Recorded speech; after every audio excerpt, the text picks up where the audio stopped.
여러분, 우리는 어떻게 살아계신 하나님을 쉽게 만날 수 있을까요? 오래전에 한 청년이 이렇게 물은 적이 있습니다. 목사님, 성경에 보면 살아 역사하시는 하나님에 대한 많은 기록들이 있잖아요.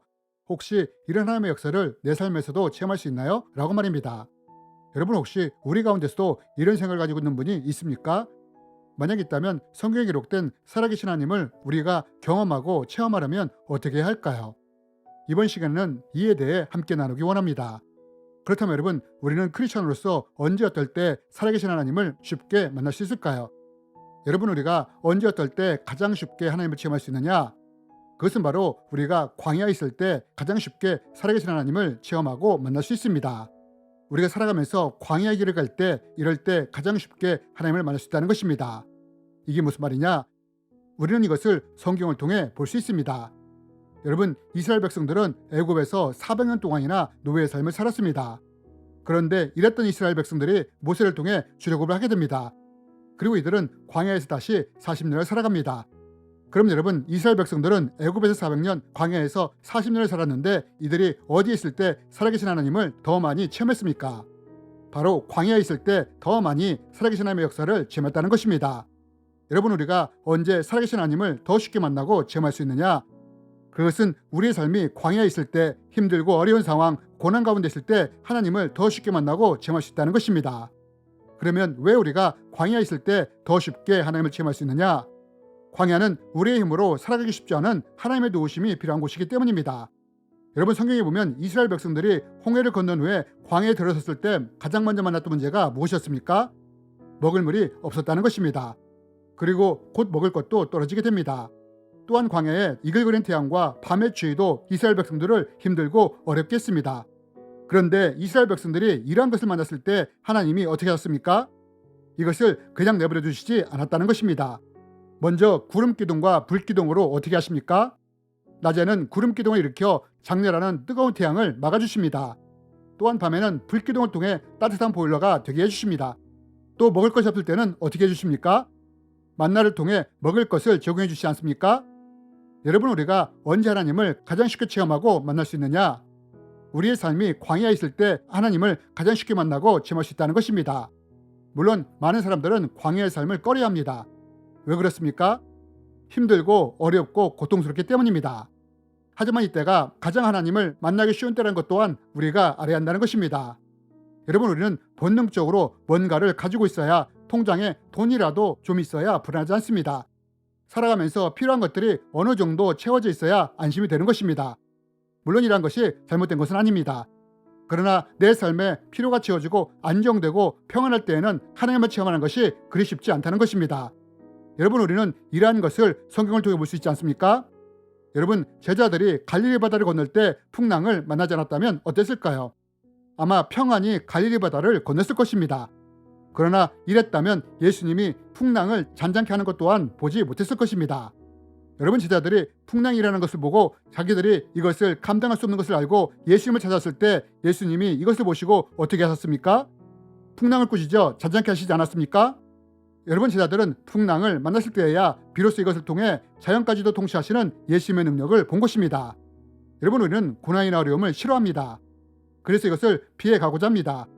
그러나 이때가 또한 우리가 살아계신 하나님을 더 쉽게 만날 수 있는 기회이기도 하다는 것입니다. 여러분, 저는 살아오면서 정말 많은 살아계신 하나님의 역사하심을 체험했습니다.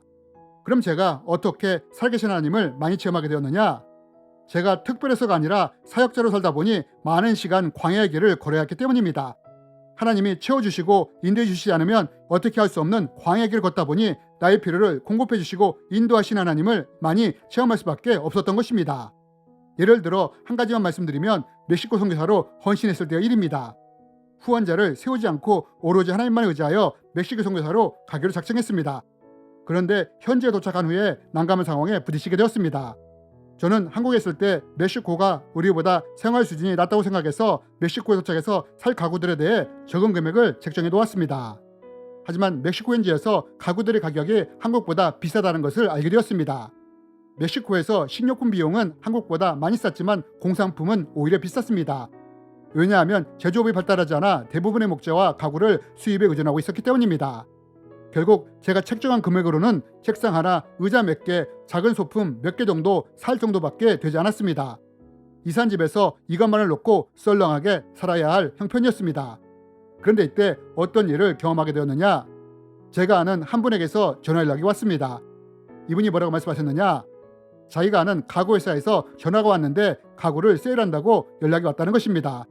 저는 그분과 함께 가구점에 가게 되었고 거기서 줍다시피 해서 필요한 모든 가구들을 다 살 수 있었습니다. 그러면서 저를 데리고 간 분이 이런 말을 했습니다. 자기가 멕시코에서 8년을 살았는데 이렇게 가구를 세일한 적이 한 번도 없었다고 말입니다. 저도 이후로 가구를 세일한 것을 한 번도 본 적이 없었습니다. 아마 제가 재정이 풍족했더라면 어쩌면 이러한 경험을 하지 못했을 것입니다. 왜냐하면 그 돈으로 필요한 가구들을 다 샀을 것이기 때문입니다.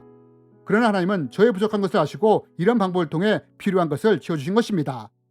여러분, 이런 말을 하면 어떤 분들은 에이, 그거 우연의 일치겠지 라고 말을 할 수 있습니다. 그러나 우연히 반복되고 반복된다면 어떨까요? 여러분, 저는 멕시코 선교사로 나가기 전에 미리 종교비자를 받았습니다. 그런데 멕시코는 카톨릭 국가이기 때문에 여간에서는 종교비자를 내주지 않습니다. 그리고 보통 이 종교비자를 받으려면 멕시코에서 10년 정도를 거주해야 받을 수 있습니다. 하지만 저의 경우는 멕시코에 가기도 전에 종교비자가 나온 것입니다. 저는 하나님이 멕시코로 부르셨을 때 딱 일주일 동안을 고민했습니다. 그러면서 고백했습니다. 하나님이 저를 부르신다면 그곳에 가는 것이 맨 땅에 헤딩하는 것일지라도 그곳이 사막이라 할지라도 가겠습니다 라고 고백을 했습니다. 그러면서 하나님이 저를 멕시코로 부르셨다면 내가 붙잡고 갈 수 있는 확신의 사인을 달라고 기도했습니다. 그 기도응답이 바로 종교비자였던 것입니다. 여러분, 이것도 우연의 일치였을까요? 여러분, 우리가 언제 살아계신 하나님을 가장 쉽게 경험할 수 있느냐? 그것은 우리가 광야의 길을 걷게 될 때, 이때 하나님만 바라보며 나갈 때 우리는 쉽게 하나님을 체험하고 만날 수 있게 되는 것입니다. 여러분, 성경은 말합니다. 내가 산을 향하여 눈을 들리라. 나의 도움이 어디서 올까? 나의 도움은 천지를 지으신 여호와께서로다.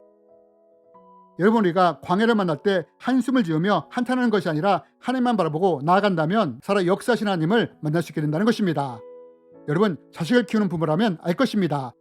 나는 못 먹어도 자식에게는 먹이고 싶은 것이 부모의 마음이라는 것을 말입니다. 나는 못 먹어도 자식이 잘 먹으면 이것을 보는 것만으로도 배가 부른 것이 부모의 마음인 것입니다. 그러면 여러분, 우리가 광야의 길을 갈 때 하나님 아버지의 마음은 어떠실까요? 우리가 광야의 길에서 아버지 하나님만을 바라보고 의지해 나갈 때 하나님은 이런 우리를 위해 어떻게 하실까요? 이런 우리를 그냥 두시지 않는다는 것입니다. 추울까봐 불기둥을 보내주시는 것입니다. 더울까봐 구름기둥을 세워주시는 것입니다. 내 속으로 먹을 것을 얻을 수 없을 때는 만나와 메추라기를 통해서라도 먹이시는 것입니다. 이렇게 우리는 살아계신 하나님을 만나며 체험할 수 있다는 것입니다. 그런데 이런 말을 하면 어떤 분들은 이렇게 말할 수 있습니다. 목사님, 저는 살아가면서 부족한 것이 별로 없습니다. 문제도 별로 없습니다. 그럼 저 같은 사람은 살아계신 하나님을 만나기가 어렵나요? 라고 말입니다. 여러분, 우리가 광야의 길을 갈 때 우리는 하나님을 쉽게 만날 수 있습니다. 그러면 우리가 광야의 길을 가지 않는다면 하나님을 만나지 못할까요? 아니요, 그렇지는 않습니다. 그렇다면 우리가 이럴 때는 하나님을 어떻게 만날 수 있느냐? 내가 광야의 길을 지나가지 않을지라도 우리가 말씀 의지에 나갈 때 살아계신 하나님을 만나고 체험할 수 있습니다. 오래전에 묵상을 하는데 어느 날 주라 그리하면 큰들을 넘치도록 안겨주리란 말씀이 눈에 들어왔습니다. 이때 정말로 이 말씀대로 될까? 라는 생각이 들었습니다. 이후에 저에게 재정이 들어왔는데 이 말씀이 떠올랐습니다. 그래서 그 재정을 러시아 선교사로 나가려는 분에게 빙의값으로 흘려보냈습니다. 그리고 그 다음날 어떻게 되었느냐? 흘려보냈던 것보다 훨씬 더 큰 재정이 채워지는 것을 경험한 적이 있습니다. 이렇듯 우리가 광야의 길을 갈 때 하나님을 체험할 수 있지만 또한 우리가 말씀대로 살려고 애를 쓸 때 하나님을 만나고 체험할 수 있는 것입니다. 주님의 이름으로 여러분을 축복합니다.